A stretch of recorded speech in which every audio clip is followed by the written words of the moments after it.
You're listening to Montreal Now with Aaron Rand and Natasha Hall on CJAD 800.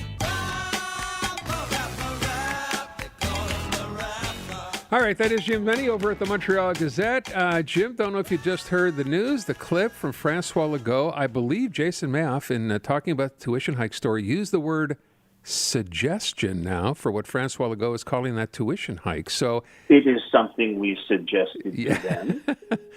I want you to hear this clip, though. Here he is from earlier today. This is Francois Legault.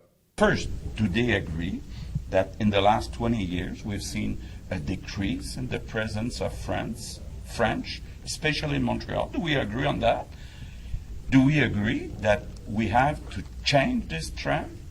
And what can we do together to change this trend? Now, he's talking there about a planned meeting coming up apparently on Monday, not just with bishops, but with the principals of all three, McGill, Concordia, and Bishop. So what do you take? Are we starting to see a back down here? Well, I got to tell you, it's Friday and I'm feeling kind of frisky. And, I had suggested earlier this week that something was up. Something was going on. There's a dark part of me, guys, that wants to answer the question, well, where's Pierre Fitzgibbon and Eric Girard on all of this? One's with Anglo relations, the other one's with business. If he starts going after McGill, this makes no sense. There's a part of me that envisioned Fitzgibbon, who's the bigger guy, holding Legault in the chair while Girard tuned him up with a phone book, explaining to him how important the Anglo universities are. But I got to tell you, it's happening. For Francois Legault to say in English that this was a suggestion, he's taken the backhoe and he's trying to dig himself away out of the hole that he and he alone put himself into. And please don't tell me that cooler heads, perhaps more broader viewed perspectives on the part of perhaps Messieurs Fitzgibbon and Girard did not prevail here. I said, be careful. There's something called Planet McGill. McGill is not just, some low-end bookstore at the corner of nowhere and elsewhere that the government can stomp all over with Bill 101. McGill is not just a Montreal institution, a Quebec institution. It's a Canadian institution. And I have a sneaking suspicion that there may be glares at Mr. Legault when he has this meeting with the principals on Monday.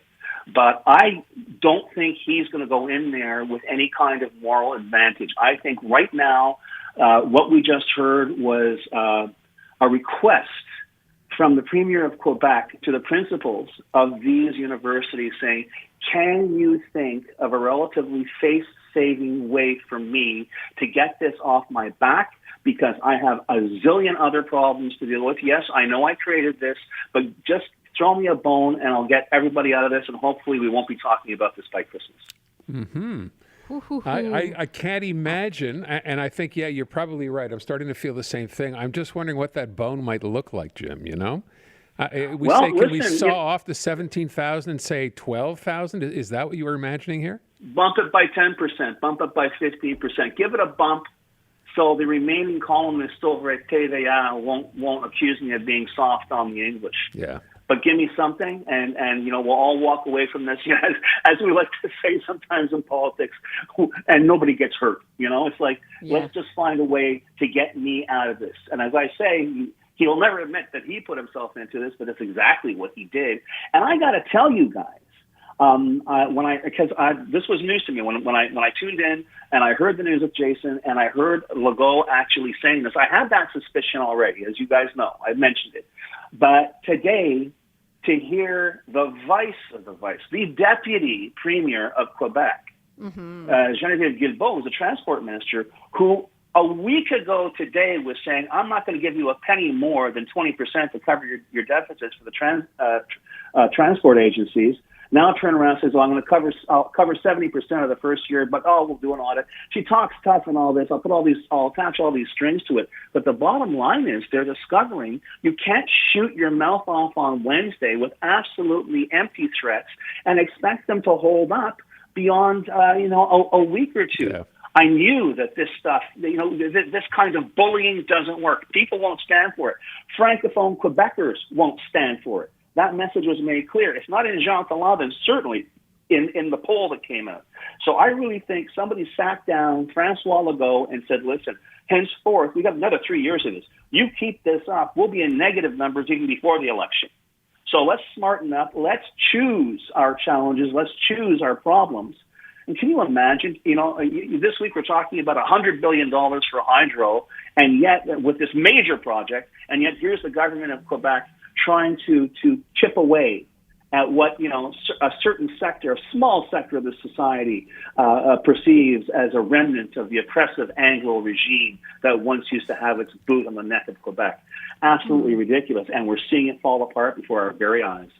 I've been thinking, I honestly don't care what leads, what precipitates them starting to make better decisions. Whatever gets them on that road to making better decisions, that is fine and dandy with me. But I feel like I'm being, is it too good to be true? What's really going on here? Is this a temporary blip?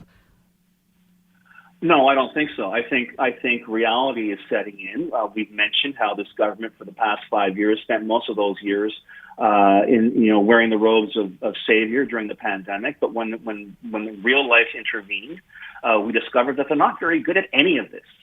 And Francois Legault's instinct to basically find an enemy somewhere and divert attention. Quebecers are not the sheep that Francois Legault thinks they are. All right. They know what McGill is. They know what public transit is. They realize that this government has been making it up as it goes along, and it was time to climb down. And I think someone really had the conversation with the premier and said, if you don't do this now, you are going to put yourself into a downward spiral where everything is going to fall apart. Don't forget, this was yesterday, the news from TVA is a huge shock for Francois Legault as well. I mean, it's as if the entire bleacher section holding his cheerleaders suddenly collapsed. So he realizes he's going to have to answer not just to that narrow, very narrow demographic of commentators that he has thus far for 5 years. All of a sudden, he's coming under scrutiny, not just from the opposition, but from the people of Quebec. And I think that poll really showed it. I'm not going crazy about, Paul Saint-Pierre Plamondon being all of 1 point ahead of Francois Legault. But that drop in satisfaction with the party is a terrible, terrible shot across the bows. And I think he's realizing, or he's had someone help him realize, that you can't run around picking fights, that even if you win, you're going to look nothing more than a bullying punk. And I really hope that message got through. I hope that meeting goes well on Monday. And honestly, even if it's a token 10% hike, I'm sure the principals will take that and run with it. Sure. But this is the other thing I hope as well, though, is that all Quebecers don't forget what an absolutely unnecessary gaffe this was on the part of Francois Legault and company. So I want to just go back to your point, by the way, about Geneviève Guilbault. My first reaction to her coming out today and saying, okay, I'll give you 70% Montreal, was, what kind of negotiation is this? Someone offers you 20, you say, no, that's no good, and their next offer is 70. What happened to 30 and 40? Well, and why can't they do that? Can we do that with the public sector's union as well? Is they're about to have, they need a better deal? Well, the problem, don't forget that you've raised a very interesting point, Natasha, because I did the calculation. If all the strikes go through, a total of 6% of the entire population of Quebec will be on strike. And right now, they don't need the non-striking population of Quebec turning around discovering that their public transit has to be cut because you guys don't want to spend our money to cover the deficits. I think they're right, and it's long overdue. I think the provincial government should run audits on how these agencies are being run, because I'm sure there's room there for savings, there's room there for efficiencies, and that just makes perfect sense. But once again, last Friday, 20%. You're right, Aaron. It doesn't make any sense. Okay, well, 20%. Did I say 20? Okay, I'll give you 7%, but just for this year. Yeah, right. Exactly. And you have to reach these conditions. It's not a very good way to negotiate. No. And right now, I think there are a lot of union leaders who are looking at these various events saying, you know what, if you hold tough, these guys will fold like a cheap suit. Sure looks that way. I wonder, and as I said to Natasha's point, I wonder what the public sector unions, sitting down looking at this, going, what is that? What? Wait a second. I mean, I don't know. All right, yeah. Jim, thank you. You have a great weekend. You too, guys.